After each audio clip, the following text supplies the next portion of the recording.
Welcome back to the memory lane, my dear friends. Take a deep breath. Let the busyness of the world fade away for a while. Pull up a comfortable chair, pour yourself a warm cup of tea, and settle in. Tonight, we are stepping into a story that lives in the quiet corners of our hearts. It is a story about the things we leave behind, the moments we wish we could hold on to, and the beautiful, fragile gift of time. Have you ever stopped to listen to the sound of an old grandfather clock? Not just heard it, but truly listened to it? In the silence of a house, that steady, rhythmic tick-tock can feel like a heartbeat. It tells us that time is moving forward and forward, never waiting for anyone. But it also reminds us of where we've been. Tonight, our journey down memory lane takes us to a small, snow-dusted town in New England to meet a 72-year-old man named Thomas. Thomas spent his entire life working with his hands, measuring time by the deadlines he had to meet and the bills he had to pay. His hands were a map of a long, hard-working life, calloused, lined with silver scars from decades of carpentry, and slightly stiff on cold winter mornings. For 45 years, Thomas had been a master carpenter. He had built sturdy dining tables where families gathered, strong bookshelves that held generations of wisdom, and beautiful wooden rocking chairs for newborn babies. He took pride in his work, always telling people that if you build it right, it will outlive you. But building a life, Thomas discovered, was very different from building a house. 2 years ago, his beloved wife, Martha, had passed away. They had been married for nearly 50 years. Martha was the laughter in the hallways. She was the scent of cinnamon and apples in the kitchen. She was the gentle voice that reminded Thomas to stop working and come to bed. When she left this world, she took the warmth of the house with her. Now, Thomas lived alone in their 2-story colonial home. His only daughter, Sarah, lived 3 states away in the bustling city of Boston. Sarah was a successful corporate attorney, married to a busy man, with a teenage son named Leo who was always running from school to soccer practice. They loved Thomas dearly, but their lives moved at the speed of a modern highway. They called every Sunday evening at precisely 7 o'clock, and the conversations were always the same. "How are you doing, Dad?" Sarah would ask, her voice echoing with the faint sound of city traffic or a television in her background. "I'm doing just fine, sweetheart. Just keeping busy around the house," Thomas would reply, trying to hide the heavy sigh trapped in his chest. "Good, Dad. We love you. We'll try to come visit for the holidays, but work is just crazy right now. Keep warm, okay?" And then the line would go dead. After those calls, the silence in Thomas's house felt heavier.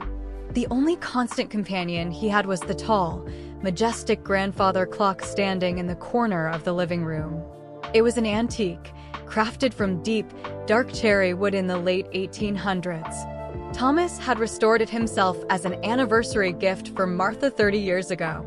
It had an elegant brass pendulum that swung back and forth with absolute certainty, and a beautiful golden face that showed the phases of the moon.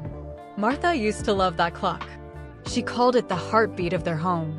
But to Thomas, lately, the ticking felt less like a heartbeat and more like a countdown. It was a constant reminder of how many hours he spent alone, watching the snow fall outside his window, waiting for a Sunday evening phone call. It was the second week of December. The town was covered in a thick blanket of white, and the streetlights cast a soft, golden glow on the snow. Thomas sat in his favorite leather armchair, wrapped in a wool blanket Martha had knitted years ago. He was watching the pendulum swing. Left, right, left, right. Suddenly, as the clock prepared to chime the 8th hour of the evening, it let out a strange, metallic groan. The pendulum staggered, swung unevenly, and then it stopped. The room fell into an unnatural, absolute silence. Thomas frowned. In 30 years, that clock had never missed a single beat. He had maintained it with the precision of a watchmaker. For the clock to stop now felt like an old friend suddenly losing their breath. Thomas stood up, his knees popping slightly in the quiet room. He walked over to the tall cherry wood case and opened the glass door.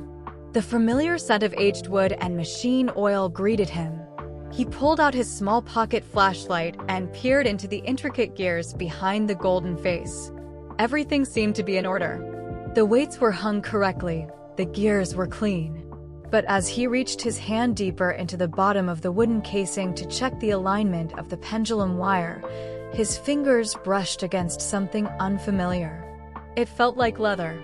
Curious, Thomas reached down further, his fingers straining, until he managed to pull out a small, dusty, leather-bound notebook. It had been tucked away in a secret hollow space at the very base of the clock, right behind the heavy brass pendulum. Thomas wiped the dust off the cover with his thumb. His heart skipped a beat. Written on the first page, in beautiful, elegant cursive handwriting, were the words, "For Thomas, when the music stops." It was Martha's handwriting. Thomas's hands began to tremble. He walked back to his armchair, sat down beneath the golden light of the floor lamp, and opened the book. The pages were yellowed with time, carrying the faint, sweet scent of lavender, Martha's favorite perfume. As he began to read, tears welled up in his tired eyes. The journal was a collection of letters she had written to him over the last 5 years of her life, when she knew her health was failing, but didn't want to burden him with her fears. Thomas began to read aloud into the empty room, his voice cracking with emotion. "My dearest Thomas," Martha had written. "If you are reading this, it means the old grandfather clock has finally stopped and you have found my hiding place. I knew that one day you would open it up to fix it, because you can never leave a broken thing, and you did, my love. You gave us a beautiful home. Time is a strange thing, Thomas. We think we have so much of it. We hoard it, we plan for it, we trade it for money and success. But the grandfather clock doesn't care about our bank accounts or our ambitions. It just ticks. Every second it takes away is a second we can never buy back. The hours you spent working late were hours we could have spent laughing, walking in the park, or just sitting together in the quiet. I never wanted a bigger house, Thomas. I never wanted fancier things. I just wanted more of you. I wanted your mind to be free when you sat at our table. Now that I am gone and Sarah is grown, I know how lonely that big house must feel. I know you sit in that living room and listen to that clock, feeling like time has passed you by. But it hasn't, Thomas. As long as your heart is still beating, you still have time. Don't waste your remaining days regretful of the past or waiting for the future. Use your time to love. Use your time to connect with our daughter. Let her see the soft, beautiful heart that I fell in love with. Teach her what I am trying to teach you now, that the most valuable thing we can give to those we love is not the fruit of our labor, but our presence." Thomas closed the journal. The tears were flowing freely now, wetting his weathered cheeks. He looked across the dark room at the grandfather clock. It stood there, silent and still. For 30 years, it had been telling him the time, but he had never understood its true meaning. He had lived his life as a slave to the clock, always rushing, always planning for a tomorrow that was never guaranteed. He looked around the large, empty house. Martha was right. He had built a fortress of security, but in doing so, he had built a wall between himself and the people he loved. He had allowed Sarah to inherit his busy habits. Now, she was doing the exact same thing to her own son, Leo, rushing through life, trading precious moments for professional success, assuming there would always be a later. But Thomas knew with painful clarity that later is a luxury no one is promised. Thomas stood up. He didn't fix the clock right away. Instead, he walked over to the telephone on the wall. It was Tuesday evening, 9 o'clock. It wasn't Sunday. It wasn't their scheduled time to talk. He picked up the receiver and dialed Sarah's number. The phone rang 3 times before Sarah answered, her voice sounding frantic and out of breath. "Dad? Is that you? Is everything okay? It's Tuesday night. Why are you calling? Are you hurt?" Thomas smiled softly, his voice gentle and calm. "No, sweetheart. I'm not hurt. Everything is just fine. I just wanted to hear your voice. There was a long silence on the other end of the line. Sarah seemed thrown off by the calmness in his tone. "Oh, okay. Dad, you scared me. I'm actually right in the middle of preparing a closing argument for a massive trial tomorrow. Can I call you back this weekend?" In the past, Thomas would have said, "Of course, sweetheart, good luck with work," and hung up. But tonight, Martha's words were burning in his soul. "Sarah," Thomas said, his voice firm but filled with immense tenderness. "Please, just give me 2 minutes. I promise it won't take long." Sarah sighed, but her tone softened. "Okay, Dad, 2 minutes. What's on your mind?" "The old grandfather clock stopped tonight," Thomas said. "Oh, that's a shame. You love that clock. Can you fix it?" "I can," Thomas replied. "But before I do, I found something inside it. I found a journal that your mother left for me." "Sarah." I was reading her words, and I realized something. I realized that I spent your entire childhood working. I spent so many hours in that workshop making furniture, thinking I was being a good father. But I missed so many dinners. I missed the stories you wanted to tell me. I thought providing for you was enough. I thought we would have time later. And now I see you doing the exact same thing. You're so busy, Sarah. You're so tired. Your son is growing up, and you're missing the quiet moments with him because you're building a future. The phone line went completely silent.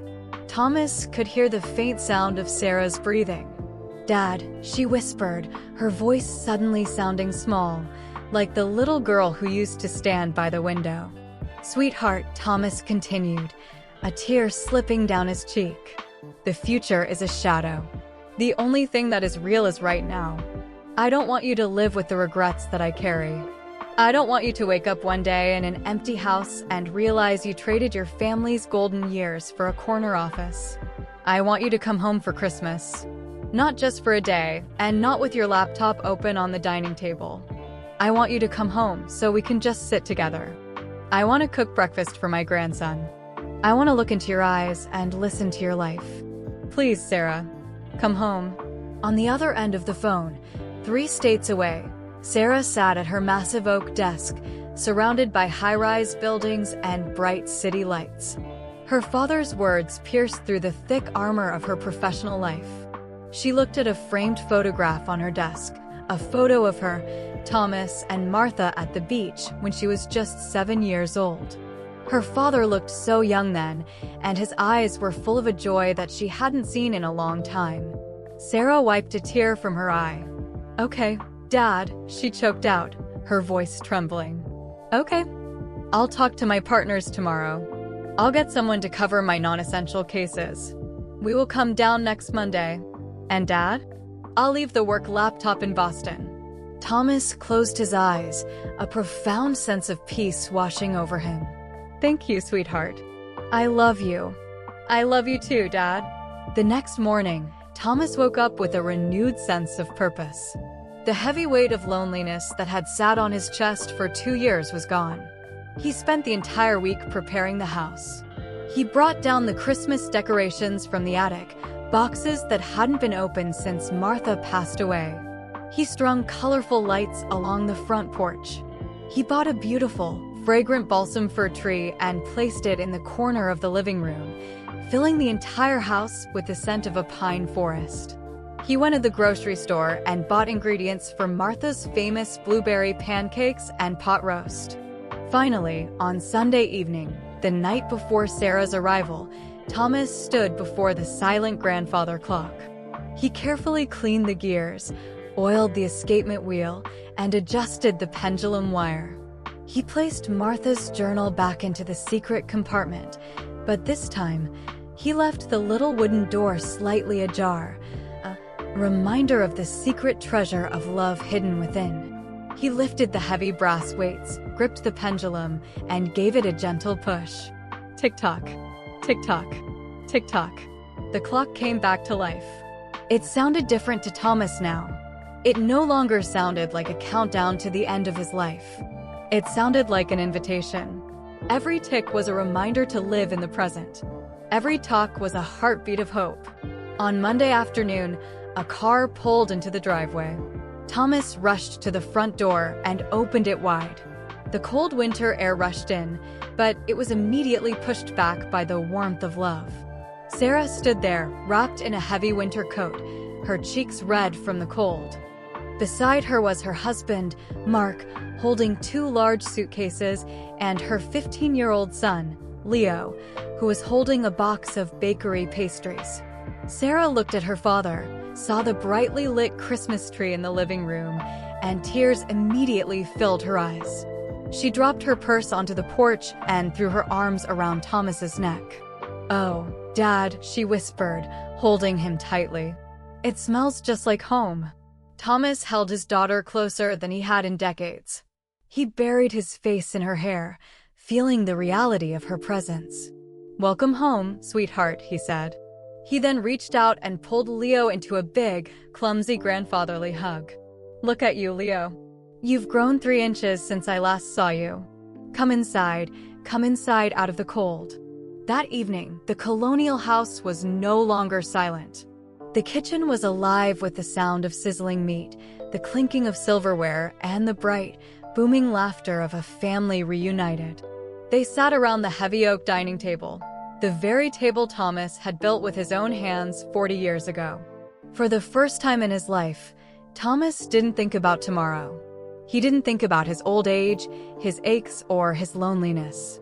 He sat at the head of the table, looking at his daughter's smiling face, listening to Leo talk about his soccer games, and holding a warm cup of coffee. He was completely, beautifully present. At exactly 8 o'clock in the evening, the grand old clock in the living room began to chime. The family stopped talking for a moment, listening to the deep, golden tones echo through the warm rooms. Leo looked over at the clock and smiled. "Wow, Grandpa, that clock is really loud, but it sounds amazing." Thomas looked at the clock, then turned his gaze back to his beautiful family. He smiled, a deep, radiant smile that erased all the wrinkles of worry from his face. "Yes, Leo, it is," Thomas said softly, reaching across the table to hold Sarah's hand. That clock reminds us of a very important rule. It tells us that time is passing, but it also tells us exactly where we need to be. And right now, there is no place in the world more important than right here, with the people we love. My dear friends on the memory lane, as we close the door on Thomas's story tonight, let us take a moment to look around our own lives. Life moves so fast. We spend so much of our youth rushing toward the next milestone, the next paycheck, the next achievement. We tell ourselves that we will rest later. We tell ourselves that we will spend time with our children, our spouses, our aging parents, or our old friends tomorrow. But the grandfather clock reminds us that tomorrow is a promise made of smoke. The only true currency we have in this life is the present moment. The greatest gift you can give to your children, your grandchildren, or your friends is not a gift wrapped in paper and a bow. It is your undivided attention. It is your listening ear. It is your presence. If there is someone you haven't called in a while because you've been too busy, don't wait for Sunday. Don't wait for the holiday. Pick up the phone tonight. Tell them you love them. Listen to their voice. Thank you for walking down the memory lane with me tonight. May your home be filled with warmth. May your heart find peace. And may you cherish every beautiful tick of the clock with the ones you hold dear.